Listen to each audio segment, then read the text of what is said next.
इसलिए हो गया कि आपका जो ईज ऑफ लिविंग है जी जी उसमें वो तो ट्रैफिक जाम भी शामिल है बिल्कुल सर। ईज ऑफ लिविंग में। अरे जाने दो भाई, ये तो सदन में तारीफ चलती रहती है। और सर कह रहे हैं सर ब्रजेश पाठक आज बड़ा आरोप लगा रहे थे आप पे, कह रहे थे कि सफाई में डांस होता था आपकी सरकारों में। देखो वो मैं जानता हूँ कि बीजेपी ये चाहती है कि असल मुद्दों पे बहस नहीं हो, कि जो बेरोजगारी है आखिरकार बेरोजगारी कब दूर होगी, जो इतनी भर्तियाँ निरस्त हो गई, जिनके पेपर लीक हुए, इस पे बहस में नहीं जाना चाहते। देखिए दिखा रहे हैं, पर्चा भी दिखा रहे हैं। जो लीक हुए पर्चे और जो नौकरी नहीं है, इस पे बहस नहीं करना चाहते हैं लोग। अगर आप देखेंगे इस पे बहस नहीं चाहते, इसीलिए जानबूझ करके आप देखेंगे कि बहस के मुद्दे दूसरे बनाने की कोशिश होगी, लेकिन समाजवादियों की और विपक्ष की कोशिश होगी कि सरकार को मुद्दे पे रखें। वो सर अभी भी बजट को लोक संकल्प वाला बता रहे हैं। सवाल ये है कि पिछला 5 साल का कितना पूरा हुआ है। सरकार ये जरूर बताती है कि हमने इतना भुगतान किया है, लेकिन सरकार कम से कम वो आंकड़े दे कि इतना किसानों का गन्ने का पैसा बकाया है। और इस सरकार में जहां बिजली महंगी हो गई हो, खाद महंगी हो गई हो, और कोई भी इंतजाम मंडी का नहीं किया, कहते हैं मंडी को सॉफ्टवेयर से जोड़ दिया। सच्चाई यह है कि मंडी व्यवस्था को बर्बाद कर दिया। अभी गेहूं की खरीद में कहीं भी सरकारी खरीद नहीं हुई। सरकार बड़े बड़े उद्योगपतियों से मिल गई, बड़े बड़े कारोबारियों से मिलकर के पूरा का पूरा उत्तर प्रदेश का गेहूं खरीदवा दिया गया। इसलिए ये सरकार जहां किसानों की मदद करनी चाहिए थी, किसानों को धोखा दिया। आज किसी भी आंकड़े में, चाहे वो हम प्राइमरी एजुकेशन को देखें, चाहे मिड डे मील को देखें, या हम किसी नीति आयोग के आंकड़े देखें, उत्तर प्रदेश की लगातार गिरावट हुई है, नीचे जा रहा है। प्राइमरी एजुकेशन में अभी तक किताबें नहीं बंट पाई। अक्षय पात्रा का नाम ले रहे थे नेता सदन, मुख्यमंत्री जी कह रहे थे कि अक्षय पात्रा जैसी संस्थाओं को जोड़ा। मैं उनसे जानना चाहता हूं कि अक्षय पात्रा से जो किचन का मॉडर्नाइजेशन हो रहा था, जो समाजवादी सरकार में दिया गया था, वो सब काम छीन लिया इन्होंने। मुझे याद है जब मथुरा का उद्घाटन हुआ, मुझे याद है लखनऊ का अक्षय पात्रा की किचन का उद्घाटन हुआ, उसी समय उत्तर प्रदेश में 10, जिसमें आजमगढ़ शामिल था, जिसमें कन्नौज शामिल था, रामपुर शामिल था, कई जिले उत्तर प्रदेश के थे जहां पर अक्षय पात्रा के माध्यम से खाना बनना था, मिड डे मील बनना था। इस सरकार ने पूरा का पूरा उसको खत्म कर दिया। किताबें ये नहीं बांट पाए, ड्रेसेस ये नहीं दे पाए, जूते ये नहीं दे पाए, मोजे ये नहीं दे पाए, और जो पढ़ाई कर रहे हैं बच्चे वो केवल दलित और पिछड़े वर्ग के हैं, और जो संपन्न लोग हैं वो प्राइमरी एजुकेशन छोड़ के जा चुके हैं। जहां तक पुलिस की भर्ती का सवाल है, जितनी साफ सुथरी पुलिस भर्ती समाजवादी सरकार में हुई उतनी कभी नहीं हो सकती थी। लेकिन हमारे पिछड़े और दलित भाई नौजवान याद रखें, समाजवादी सरकार में मेरिट से भर्ती हुई थी, और जो रिजल्ट बना था वो पहले की आरक्षण व्यवस्था के हिसाब से रिजल्ट बना था।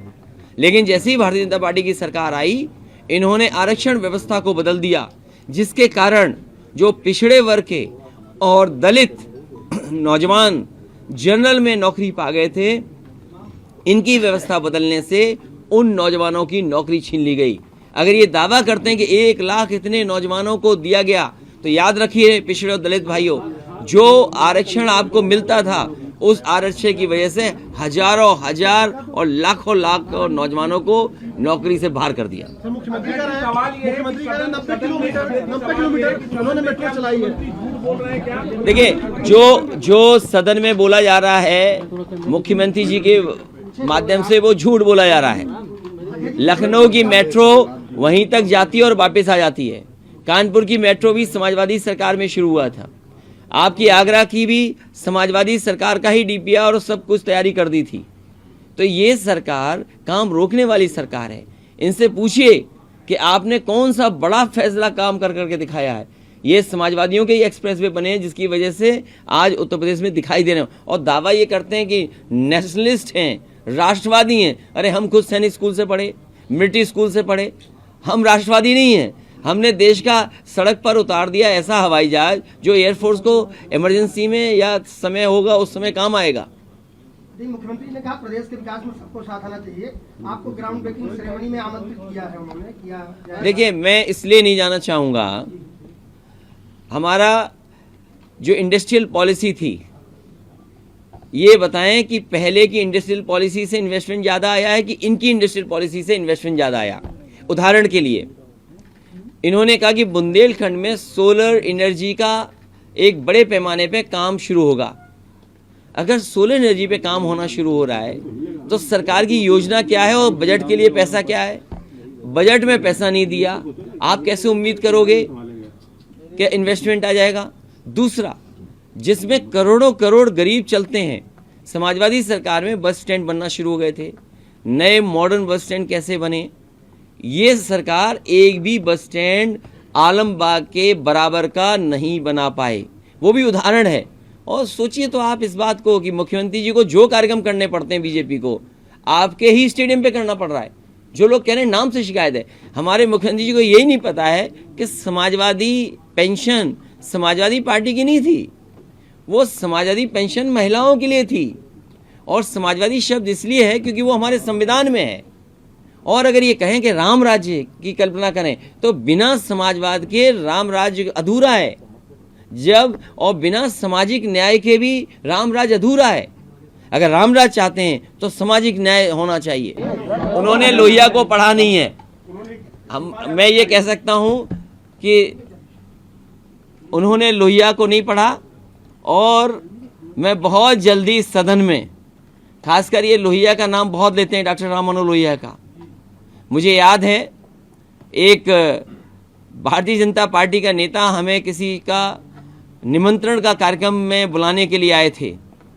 जब उनका मैंने निमंत्रण का कार्यक्रम देखा और वो जब कार्ड देखा मैंने उनका, तो मैंने कहा किताब हमारी भी लेते जाइए।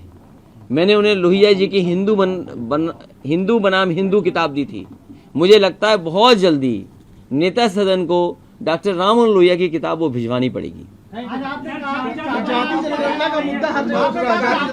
समाजवादी पार्टी इस पक्ष में है कि जाति जनगणना होनी चाहिए।